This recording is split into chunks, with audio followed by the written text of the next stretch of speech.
Let's jump right into this explainer. Today, we're tearing into Chapter 12 of our source material, which has the fantastic title, Give and Take. We're going to unlock the secrets behind adding and subtracting three-digit numbers. And no, we are not doing boring memorization here. Instead, we're exploring some genuinely relatable, real-world scenarios. To do this right, we really need to adopt the mindset of our textbook's encouraging teacher. She's basically our guide for this chapter. And her whole philosophy? Well, it's about taking those intimidating, massive numbers and turning them into fun, manageable visual puzzles. You know, when you approach math like this, literally taking the heavy lifting off your working memory, the anxiety just kind of melts away. It actually becomes a lot of fun. Here is our quick roadmap for today. First, Kish's plant nursery puzzles. Second, tools to solve the math. Third, real-world money matters. And finally, estimating the nearest hundred. Let's get to it. The big question we're really tackling today is this. How in the world do we easily add and subtract massive three-digit numbers without getting totally overwhelmed or lost in the calculations? Starting off with Section 1, Kish's plant nursery puzzles. So the source introduces us to this guy, Kish. He runs a huge nursery, growing herbs and flowers for the local villagers. The text sets up a neat little problem for us right away. Kish currently has 364 saplings, but he just got back from visiting a friend's village and brought back 52 more. So we need to figure out his brand new total. Now, the chapter doesn't just hand us the answer, it shows us exactly how to systematically build the math. First up, we align our numbers perfectly into hundreds, tens, and ones. And then, and this is absolutely crucial, it shows us what happens when we add the tens column. 6 tens plus 5 tens gives us 11 tens, right?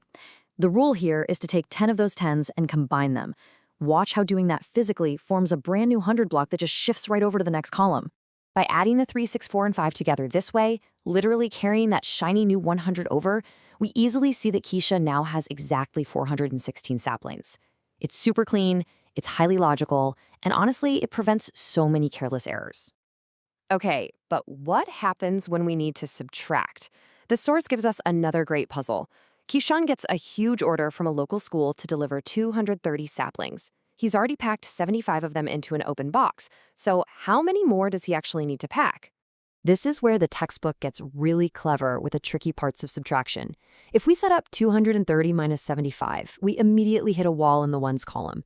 I mean, you can't take 5 away from 0, right? So the source introduces this fantastic visual trick. We just grab one block from the tens column, and we literally break it apart into 10 individual ones. Now we have 10 ones, which makes taking away that 5 an absolute breeze. It takes this frustrating mental roadblock and turns it into a simple mechanical exchange. It's brilliant. Moving on to Section 2, Tools to Solve the Math. The main method they push throughout these exercises is the box diagram. Notice how it neatly organizes numbers into very rigid columns. Why is this such a big deal? Well, when you're juggling three-digit numbers, the number one mistake people make is misaligning their digits. The box diagram is essentially a safety net. It ensures you never lose track of what's a 100, what's a 10, and what's a 1. But they don't just leave you with paper and pencil. The teacher's notes are highly encouraging when it comes to getting physical to reduce the cognitive load of all this abstract math. They recommend grabbing physical tools like Dean's blocks, which perfectly represent hundreds, tens, and ones, or even drawing out number lines, or hey, using play money to visualize the math. It's a great reminder that math isn't just a bunch of floating symbols, it's a tangible thing. Which brings us perfectly to Section 3, Real-World Money Matters. Here, the source introduces Peter Uncle. He's a shopkeeper who meticulously tracks his earnings. The text actually prompts us to calculate his savings over a few months. Like, say he saves 250 rupees in month 1, 125 in month 2, and 350 in month 3. It's an awesome, practical way to practice stacking and adding multiple three-digit numbers. But then, things get a little spicy at the register for Peter Uncle. Imagine this. A customer named Rina comes in. She grabs some groceries that total exactly 209 rupees. But to pay, she hands Peter Uncle a massive 500 note. Peter Uncle has to instantly calculate the difference to hand Rina her correct change. He has to use the exact same subtraction techniques we just learned at Kish's nursery. You know, setting up the box diagram, exchanging some tens for ones, and subtracting 209 from 500. This right here proves that mastering these exchanges isn't just some classroom theory. For a shopkeeper, it's literally the difference between making a profit and taking a loss. Let's look at Section 4, estimating the nearest hundred. Toward the end of the chapter, the source drops in some grids to practice taking exact math problems and rounding the answers to the nearest hundred. So for instance, 156 plus 34 is exactly 190, but if we're estimating to the nearest hundred, we'd round that up to 200. This is such a critical real-world skill. By simplifying the numbers, it radically reduces our mental load, which lets us do mental math on the fly and double-check if our exact calculations actually make logical sense. As we wrap up this explainer on Chapter 12, I want to pivot back to our encouraging teacher for the absolute most important takeaway in the entire text.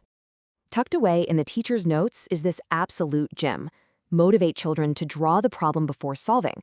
You see, the real secret to mastering three-digit math isn't about blind calculation at all. It is all about visualizing the problem first. Whether you're drawing a box diagram, sketching out little saplings, or visualizing those Dines blocks, turning abstract numbers into tangible objects is always step one. So armed with your knowledge of HTO blocks, box diagrams, carrying tens, and estimating hundreds, if you can turn absolutely any complex math problem into a simple, solvable picture, what real-world puzzle are you going to solve next? Think about it. Thanks for tuning into this explainer and keep visualizing those numbers.